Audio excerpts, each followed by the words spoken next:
we don't have the luxury of burning our infrastructure down and building CIA 2.0 and, competing in the innovator's dilemma and all that stuff.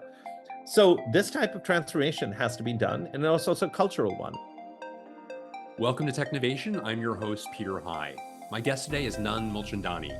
Nand is the first Chief Technology Officer at the Central Intelligence Agency, working directly for CIA Director William Burns as his principal technology advisor. In his role, Nand works across the enterprise, focused on the CIA's critical technology challenges and opportunities, ensuring the agency leverages cutting-edge innovations while scanning the horizon for tomorrow's innovations to further the CIA's mission. He's been in his role for a bit more than 2 years, and prior to his current post, Nunn served as the Chief Technology Officer and Acting Director of the Department of Defense's Joint Artificial Intelligence Center. He's also co-founded and was CEO of several successful startups, including Oblix, Determina, OpenDNS, and Scale Extreme, each of which was acquired by a technology behemoth. Nund, welcome to Technovation. It's so great to speak with you today. I appreciate you making time out of your busy schedule for me. Not at all, Peter. Thank you so much. Really exciting to talk to you. Yeah, likewise. Well, none. Why don't we begin with a little bit of background into the CIA? Most people would have at least some broad brushstrokes as to what the CIA is and what it does, but would love to have somebody who's an insider describe it for our audience, please.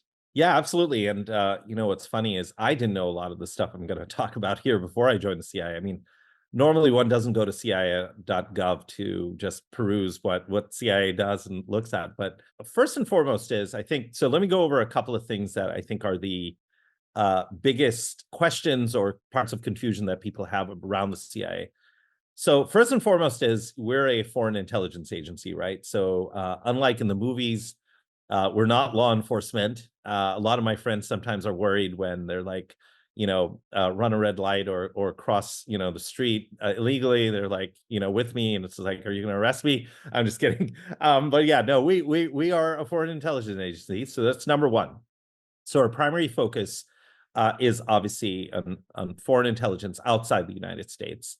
Second is we are a human intelligence agency. So we're part of the large number of intelligence agencies that the United States national security enterprise has, all unified under the Directorate of National Intelligence, DNI. And we focus on human intelligence, so human. So every intel agency focuses on its own int. So NSA has its own int, which is electronic. NGA has geo, et cetera. We're a human intelligence agency. Third is, however, the twist is we are what's called all source. So we actually integrate all of these different ints into basically finished analytic products. The sort of two big businesses we're in, which of course, is portrayed on TV in various ways. We obviously have a huge focus on the gathering side of it, which is basically our case officers, which, in some cases, some people say, well, I want to be a CIA agent. Really, it's actually case officers is who our employees are. So we have CIA case officers work out in the field, gather all this amazing, exquisite intelligence, the martinis, the Aston Martins, all that cool stuff. And then you've got our DA, which is our analytic function. And we have amazing, amazing domain experts who work at the agency who are experts in their field. And they synthesize all of this information, the clandestine, the open source, all of the intelligence, and pull it together into finished products that support policymakers. So we are a service organization to policymakers and the rest of the United States government to focus on that. And then we've got other functions that basically are either action-oriented, again, in basically based on demand or orders from the president and others. So it's an incredible, obviously, organization. It's a global organization, 24/7, never a dull moment, with all these different cool functions that interoperate and integrate together to do what we do.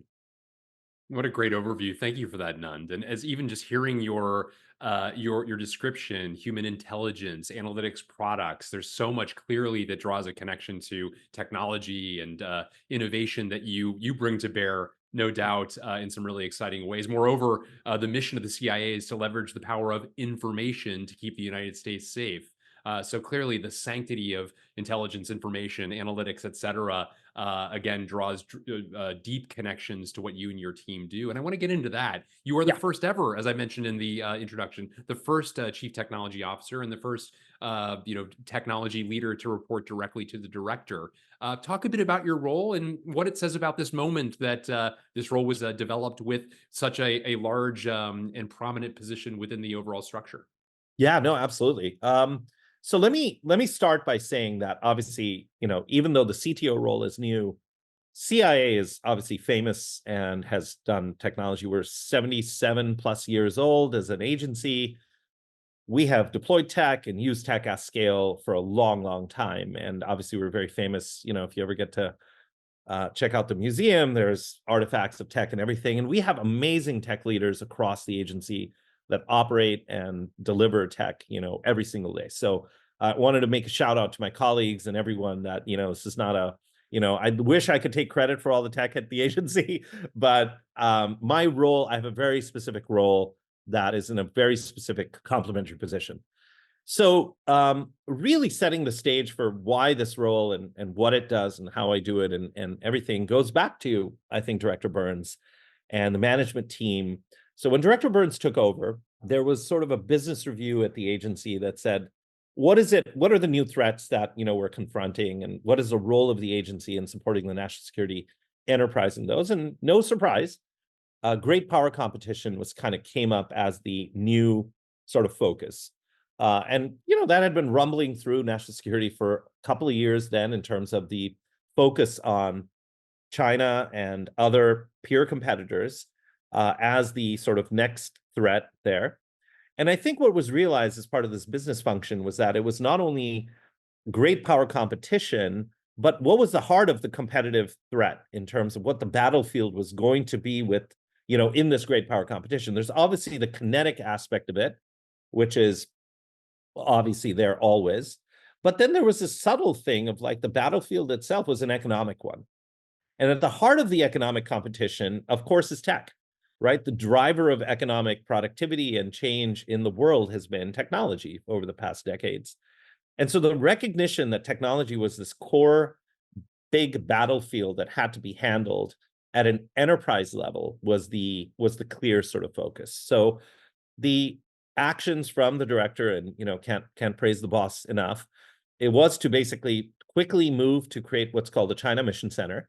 So the way obviously just a sidebar is the way the CI is organized is we have 5 directorates, which is kind of think of those as the services, and then 11 mission centers, which is our combatant command. So we're organized a little bit like the US military in terms of having the core 5 directorates that staff the mission centers, and the matrix organizations called the mission centers project out.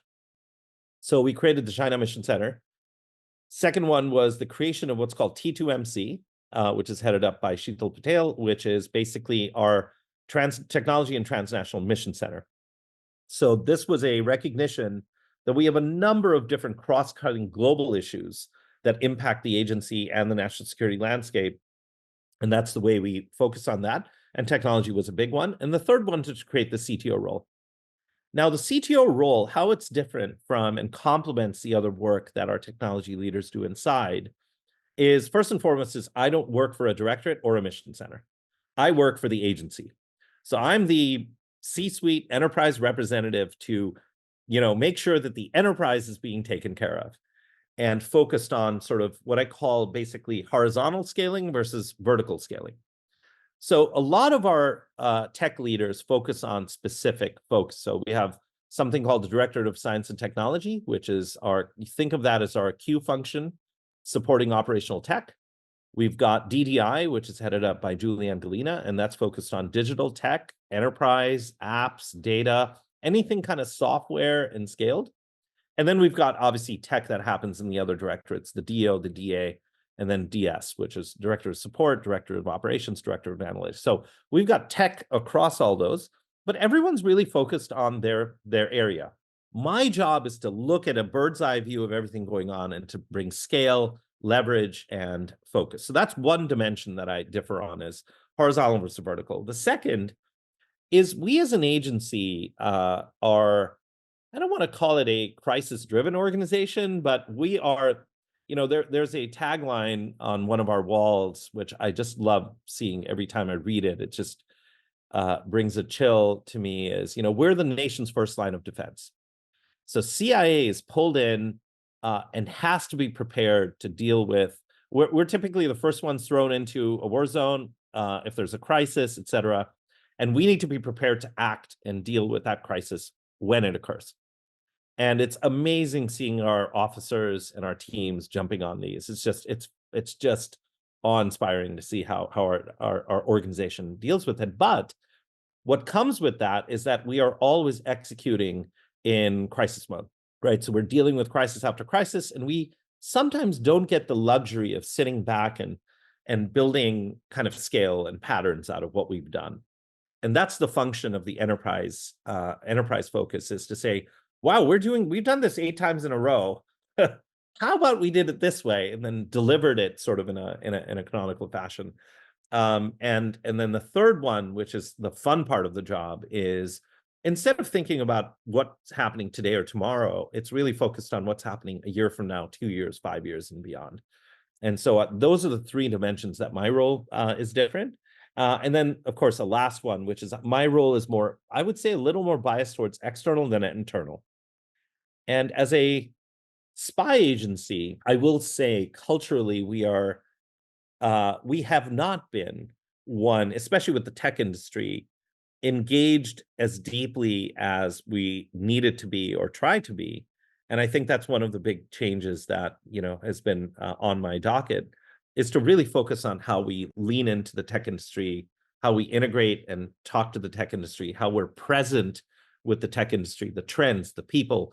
And as you know, the tech industry operates in probably the polar opposite of what an intel organization operates, right? We're secret, we're small signal, we're under the radar. And of course, tech industry is as loud and as as disruptive, as crazy as it possibly can be. So meshing these two cultures and bringing them together has been the joy of my life for the past couple of years. And it really brings together the different sides of your background, which is really remarkable as well. Somebody who is a creature of Silicon Valley, having started several successful organizations and sold those organizations before pivoting to the public sector now in a couple of different posts. And so I know part of what you take great pride in, as you've already noted, is kind of the relationship, forging the relationship between Silicon Valley and the Beltway in this case, and the government more generally speaking. Obviously, in this case, the specifics of the CIA. Can you talk a bit about the more about the value at the intersection of the two different worlds that you know so well, and some of the things that you're doing to forge those bonds in ways that perhaps are nuanced? Yeah, so I call this the being a dual citizen, right? So I have passports, I have visa-free travel in Silicon Valley and DC. So I get the global entry on both sides. And it has been actually, it is super exciting to meld these cultures and everything. Obviously, I was born here in the Valley. Most of my career has been here. I still live here, actually, in the Valley, and commute out to DC every week. So what's been interesting is there is actually obviously a huge geographic gap, but also this culture gap, and it's not only culture, but it's information gap in terms of how we operate in others, and we couldn't be sort of, as industries, more different. But I sort of put a couple of things out, obviously, in government, and talk about this quite openly. In that is, technology is eating the world, right? This is Andreessen's why software is eating the world. I generalize this why tech is eating the world.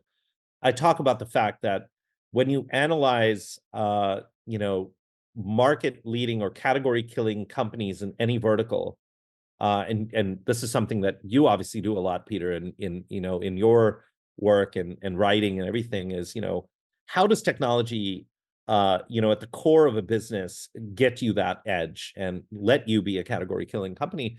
I view that as important for government as well. How do we bring technology at the heart of these agencies and be a tech company effectively that happens to operate in a particular vertical?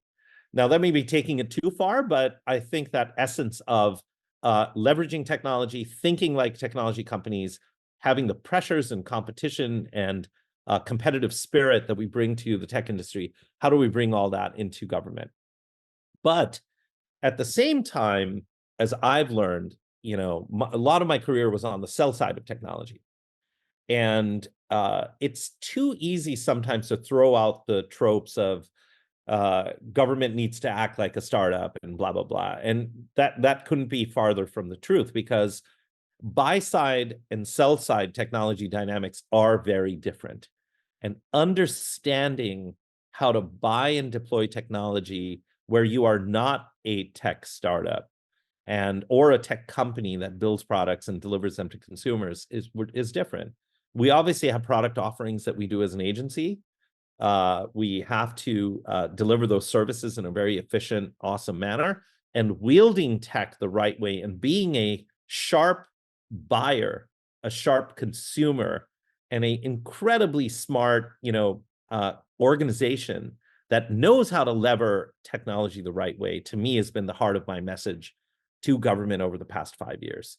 And that makes it exciting. I've had to learn a lot, because we also, the joke that I have, and not joke, but the point is that I'll just give you one example. We were just talking about that the other day, which is we're a 77-year-old human intelligence organization. And when we compare ourselves to all these awesome companies, Facebook and Netflix and blah, blah, blah, and say Uber, and say, well, we need to be like that. Well, each of these companies, when they started, worked from a clean sheet of paper when it came from technology and other pieces. And, when Netflix started, they could, put Chaos Monkey and, microservices and AWS and everything at the heart of their business. We don't have the luxury of burning our infrastructure down and building CIA 2.0 and, competing in the innovator's dilemma and all that stuff. So this type of transformation has to be done. And also it's a cultural one, which is, a human-centered intelligence agency.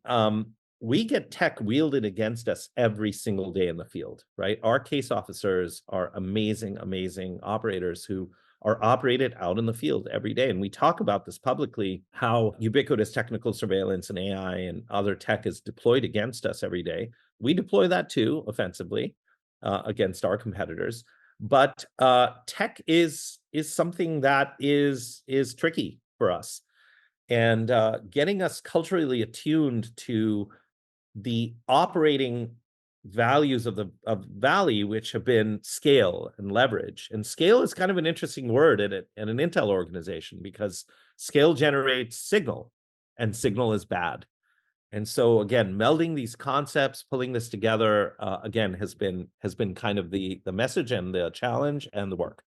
Really profound insights that you're sharing there about the translation of your past life to your present one. I really appreciate it. And I wonder, as you talked about the necessity for cultural change, which in many ways, of course, is some of the most difficult change to undertake. How do you think about the methods to use, and perhaps even some of the complexion that cultural change needs to take, while also bearing in mind the years, 77 years of history and strength, and so many advantages of Right. being an organization with such a storied background as the one that you now serve? Yeah, no, that is, I hope we can write a book about that one day. Driving organizational and cultural change at existing, organizations with tradition, tradecraft, intellectual property, culture is the essence of senior leadership. Transformational leadership, and I don't want to act like I have it all figured out, but this is the essence of the job. The high level way I put it is that, first and foremost, is we have to view this as a process, not an event, right? There's not going to be a distinct point at which there was the day when everyone transformed and everything. And I think the way I view it is a couple of ways. Number one is exposure. I think is probably the first part of the sort of broader change, right? Which is creating more touch points and connection and connectivity and dialogue is probably the first place, where everybody is sniffing everybody out, motives, ways of operating, culture, other pieces there. Exposure is kind of a step one. And I think just living that and embodying that culture to a large extent kind of starts the process. So, for instance, if you, visited our offices, I call it the sort of slice of Silicon Valley on the seventh floor of the old headquarters building of the agency. part of it is actually just starting to expose and be part of the culture and starting to expose people to how things are done and could be done in a different way without breaking the culture and everything. So that's step one. And step two is the emissaries from the other culture cannot be perpetual outsiders. So there's another sort of insight, at least I developed at the Pentagon, when General Shanahan and I were thinking through at the Joint AI Center. We actually sat down and talked about what should the culture be of this organization. One culture angle was going to be we're the rebellion and we're overthrowing the existing culture. The problem with that is if you position yourself as a rebellion, then you are positioning everybody else as the Death Star. And that's just not great. You want everybody to join the rebellion, or right? I mean, you're not overthrowing in as much as you're trying to transform. So you have to set down roots in the village or the city or the place you're trying to change. So you still want to retain the new car smell of being the change agent while still being part of the organization, which is why it becomes very frustrating because you have a lot of Valley people visiting DC who come in and give talks about be more like the Valley and let's adopt the Valley stuff and everything. And that's cool. Having people from the outside tell you that where you should be and what you're doing wrong. It's another thing to put your money where your mouth is to join the government as a US civil servant and be a officer of the agency who is part of the fabric. So to me, joining the organization, being part of it, and not saying that I'm an outsider, I'm part of the problem now. And I am fully responsible for the results here that happen. But I'm one of everyone, right? I'm eating the same chow. I'm deployed basically. I commute out to DC every week. My family's still here in the Valley, so I can retain that piece here. Family doesn't want to move. I am deployed out to DC, on that. And so I want to be able to give that level of commitment to the team that says I'm part of team CIA, I'm part of team DoD, I'm part of team government, and who drive change that way inside by living it. We probably don't have enough Valley folks out in DC to help drive this change. And the third is, I think, where in any organizational change, I think what ends up happening is there's a combination of, when you look at kind of the three pockets of people, there are people who immediately want to sign up, who want to join the change, model. There's a set of people, I think, who either don't understand it or don't like it, but actively don't want this to happen. And I think there's a vast majority of the people who are just like watching what's going on. And I think that converting them through successes, championing those successes, creating movements to do it. We, for instance, have an innovation process going on inside the agency, which has been fascinating to see because what you have to master in many organizations is how change actually occurs and the process by which things change. There's every organization has a way of doing things.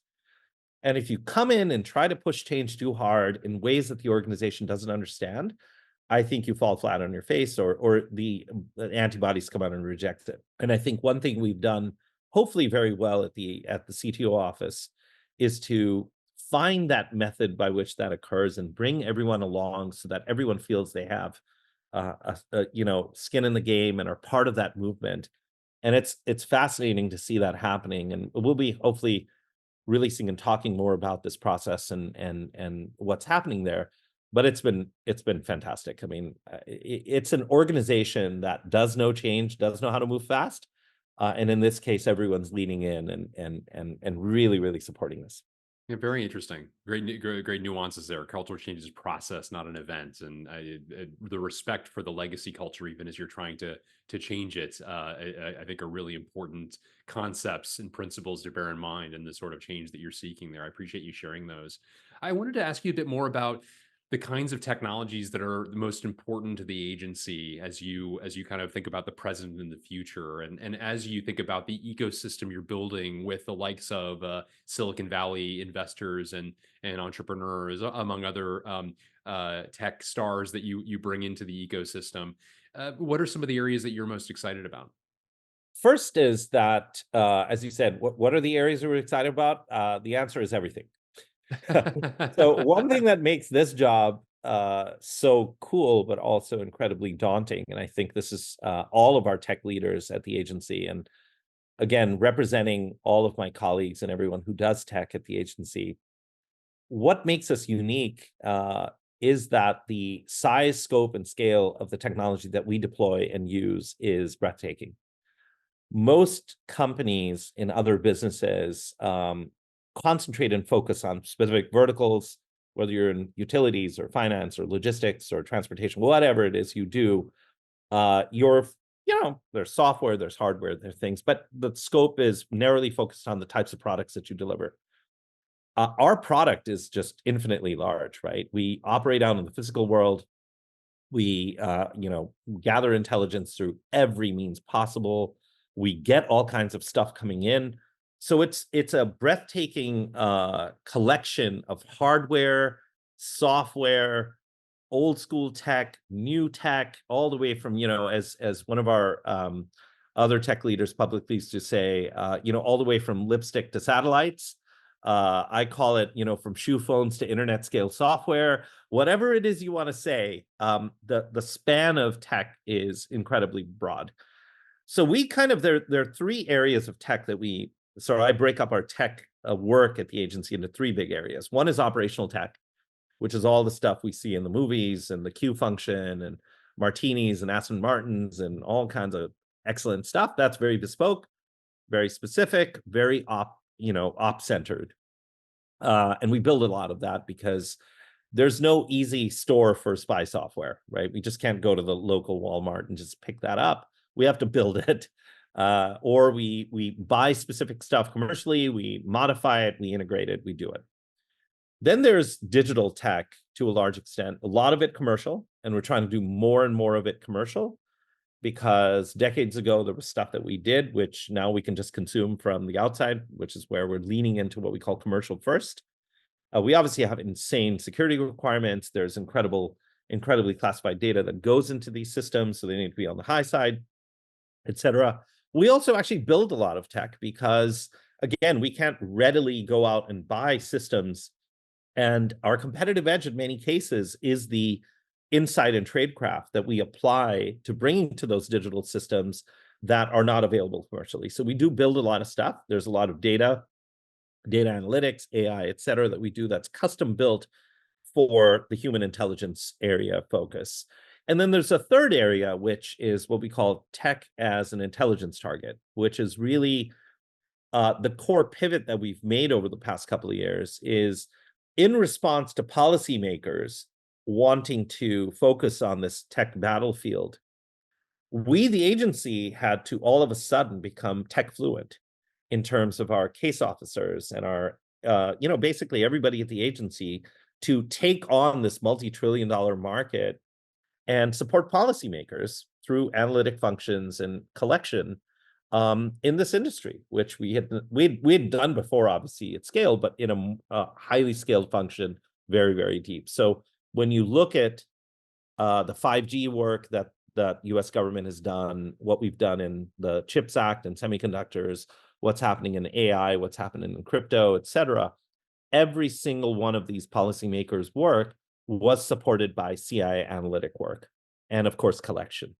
And so that entire pivot around, for instance, T2MC, that mission center, and our role and the other work that we do across the agency is this third area. So those are kind of the big buckets. And the tech that we support across those involves Silicon Valley and the tech industry pretty much across the board. So operational tech, next generation, what's happening.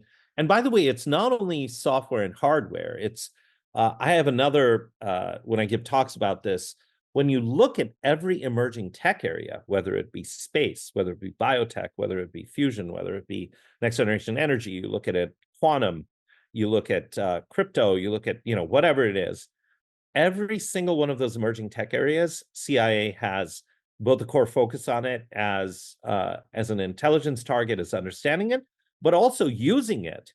I mean, we have use cases across every single one of those emerging tech areas that we track and utilize and focus on and track as the ability for us to wield it or use it or enhance our systems.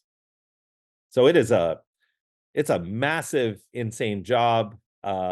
You every day I wake up, and I think all of our tech leaders wake up, and just making sense of it and staying on top of it and everything is daunting, but it's the coolest job in the world.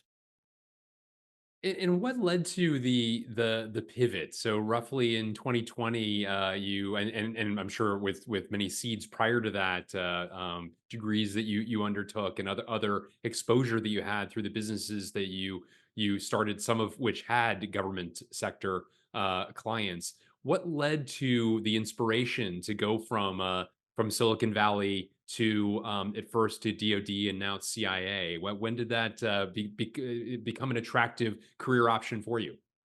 Yeah, so I always had something in the back of my head when I was younger that I wanted to do something in government, but it was going to be after my primary career.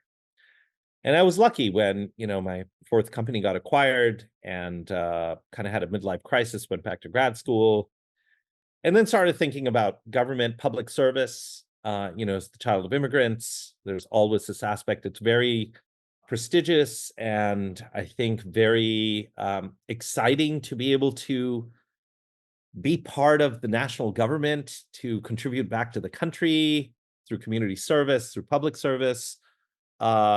It's just so exciting as the child of immigrants to now actually help be responsible for setting up and nurturing the system that gave so much to my family and me and others. The system that we have here in the United States, to the freedom to build companies, the way capital gets allocated, how entrepreneurs can do stuff. I mean, I've benefited so much from that. And I feel like it's so exciting and humbling to be able to do the service.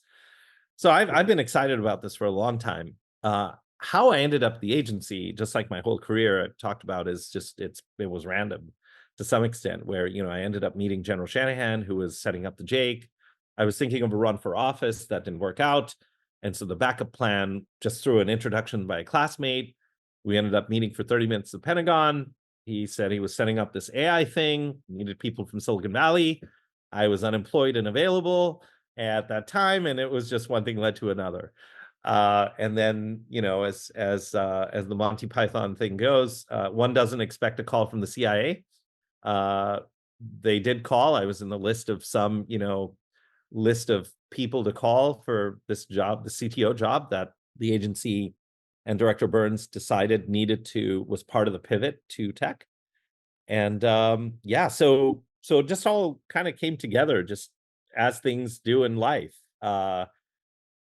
The impetus for this, which we talk about, is that when Director Burns came on board, he did a pretty comprehensive business review with senior leadership on kind of what were the new challenges that national security was going to focus on. And the hierarchy looked like, we needed to focus on global power competition as kind of the next phase of kind of US national security and focus from a national government perspective. The battlefield between these great powers is going to be an economic battle, and at the heart of the economic battle is technology. So that was kind of the logic and hierarchy of how things end up in technology. And it's not only the battlefield from an economic standpoint, but also needing to rethink how government uses technology and wields it at scale for our own operations. And of course, my focus and our focus at the Pentagon was focusing on, which has been another passion of mine, has been kind of next generation military architecture in terms of how a lot of this is going to get worked out over the next generation of, and I wrote a paper on this with Jack Shanahan on what we call software defined warfare. Is this idea of how the analogy that we brought through in that paper was the idea of how data center transformation went from the way we used to run and architect data centers in the old days to today, right? As we move from hardware, physical hardware data centers to virtualized infrastructure to cloud, the same exact thing, you look at the DoD, which is a very hardware-centric organization, probably the ultimate hardware-centric organization in the whole world, to being a software-defined cloud-like infrastructure and hardware organization, where hardware is still important, but a lot of it is software driven. And how you do horizontal scaling versus vertical scaling, how do you virtualize, how do you orchestrate? These examples and things, as we're seeing, are coming out. So that was kind of the core passion. And then how we digitize and do intelligence the same way is kind of the business model pivot that we are thinking about a lot in the intelligence services, but also at the Pentagon. Very, very interesting, Nand. Thank you so much for that, and thank you so much for your service to our country. It's really inspiring. To what extent do you hope that your career path suggests potential pathways for others in the private sector to walk in your footsteps? Well, I hope more people jump in. We desperately need more tech people, and I talk about, I think the dialogue of like just having more tech people is too shallow. So let's be more specific, right? So number one, we do need obviously a lot of developers and architects and people who actually do tech, and attracting that younger generation of data scientists, AI people, people who do physical hardware, electronics, sensors, all this good stuff. We need, and like I say, this is an advertisement from CIA Tech Talent Agency. So, they paid me for this paid advertisement. Is we need people, we need the younger generation. We want to attract them. We have data sets and work on things that you'll never be able to work anywhere else on. And we hope that that's super attractive and exciting. And we also are working hard and try our hardest to try to create the right conditions for them to work inside the agency to be attractive once they get here, right? We work on a lot of classified data. We operate in very weird operating conditions. So there are a lot of downsides to being in a skiff all day and working on it, but the reward that one gets from that is exciting. Obviously, I can't talk to my family about a large portion of what I do at work. So in your head, you're excited about all this cool stuff, and you can talk about to your colleagues about how cool everything was. There's one. The other one, which I think gets missed in the dialogue, is having senior business leaders from Silicon Valley and tech come to government. The competitive pressure and pressure cooker that molds tech leaders, I think, and other businesses as well, bringing that competitive fire to government service, I think, is really important at the senior leadership level. Because one thing we do incredibly well in the tech industry is, as you know very well, is we compete on transforming businesses, right? When you're entering a new market, you are not only trying to compete with incumbents and taking them out, but you're also transforming these businesses, online markets in different ways. You're scaling organizations. You're bringing all this new energy and thinking in business model innovation, in how you deliver products, how do you actually operationalize things. All these learnings and training that you get is so important to bring to government. And however, at the same time, government's not a Silicon Valley startup, right? We don't clean out our infrastructure from scratch. We deal with different kinds of outputs and consumers and customers on the other side. How we procure software and technology versus how you do it out in the industry. There are laws and regulations governing it. It can be hard. It can be tough. You're away from your family. If you're still, leaving the Valley and then moving to DC, that's a whole nother level of commitment. Our family didn't make it. So there are a lot of challenges, and it can be frustrating, and it can be tough. It will be bureaucratic. It will be hard. There'll be a lot of people who don't want change, et cetera. But just moving the ball along and changing, in that is just such a rewarding, at least for me. And also the opportunity. How many times do you get an opportunity to, change the CIA, change DoD, and pivoting it into the future? That's something that that'll be with me for forever there.